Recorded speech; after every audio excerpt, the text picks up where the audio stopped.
administration said in a statement in part this morning, quote, the Trump administration has been working tirelessly to systematically erase the hard-fought progress of the community. I want to bring in the panel, the president and CEO of GLAAD, Sarah Kate Ellis, Misty Plowright's an Army veteran. She was also a Democratic candidate for Congress from Colorado, and Chase Strangio, staff attorney with the ACLU's LGBT and AIDS Project. A big thanks to both of you for being with me this afternoon.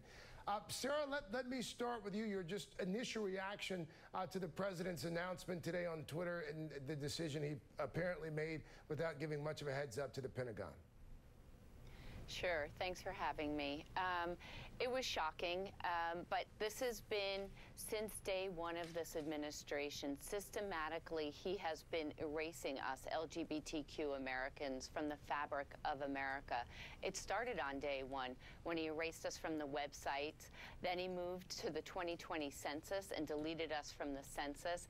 Then he went to the Older American Survey and deleted questions about LGBTQ people from that. And now today he announces that he wants to create a witch hunt and a purge of 15,000 transgender Americans who simply want to serve their country. Chase, the president's decision, we should note, it did have the support of some lawmakers. This is what Alabama Republican Bradley Byrne, he sits on the House Armed Services Committee, this is what he told our Hallie Jackson a few hours ago. The president's commander-in-chief of the Armed Forces of the United States. He gets to make that decision, and only he gets to make that decision. But let me say this. Over the last several weeks, we've had testimony in our committee. We've had hearings just in the Rules Committee this week about some of the complications of trying to care for transgender people after they've gone through gender reassignment surgery. To the first part of what the lawmakers said there, Chase, isn't it the president's decision alone to change this policy as it relates to the U.S. military?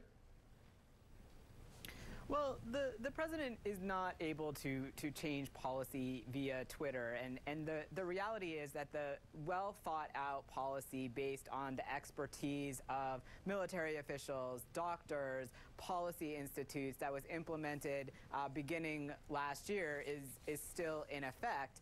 And what President Trump announced this morning is completely out of step with what we know about science, what we know about experience, and is absolutely susceptible to legal challenge.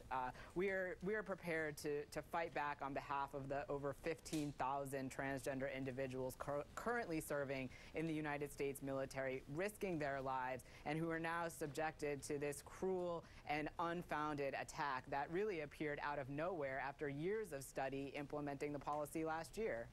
Chase, are you announcing on behalf of the ACLU that a legal challenge is being launched? What we're announcing is that we're monitoring what's going on from the tweets, which are as of now just tweets, and making sure that current service members know that they can contact us, and we're absolutely going to explore all options to ensure that the rank discrimination that we're seeing from this administration will not go untested.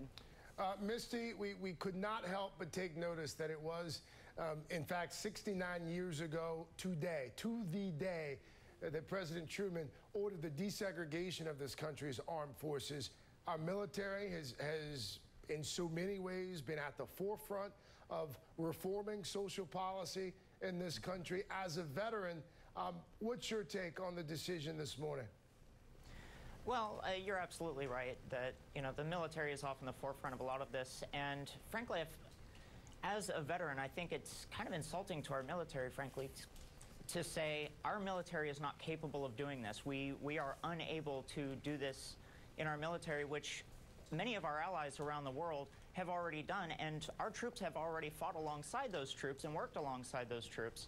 So this isn't something that's new, and it's always the same arguments that get made, and they're completely baseless. And this time there's the addition of the medical care argument, which is also, we spend almost $50 billion a year on medical care in the military, and you're talking about something that's maybe a few $1 million. Sarah, House Minority Leader Nancy Pelosi, we're told, is going to be joining a press conference in the next hour. It's being led by Congressman Joe Kennedy, who's chair of the LGBT Equality Caucus's Transgender Equality Task Force. They are going to be calling for the president to reverse his policy change? Are you at all optimistic that this is an administration that might have a change of heart? I'm not, unfortunately. He hasn't been a friend of the LGBTQ community from the onset, and this reopens a non-existent issue and makes it an issue again, and that's what we're most upset about. And also, we're having a rally today at 5 p.m. in Times Square to oppose this as well. But this is as was stated by other panel members, a solution looking for a problem. There are no problems. This is being implemented for the past 13 months successfully and without incident. And so this is outrageous that this is being brought up now. Sarah Kate Ellis, Misty Plowright, Chase Strangio, thanks so much for joining me on short notice, guys. Do appreciate it. Thank you. A big vote expected on a Senate health care plan some Republicans think can make its way back to the House. We'll talk about the skinny repeal with Democratic Congressman Joaquin Castro. Also, another live look here at the White House briefing room. That is where Sarah Huckabee Sanders, the new press secretary, will be holding an on-camera briefing. Again, these aren't as common as they used to be, so we are watching and waiting with bated breath. We'll have that for you live here, top of the hour. It's 6 a.m. 40 million Americans are waking up to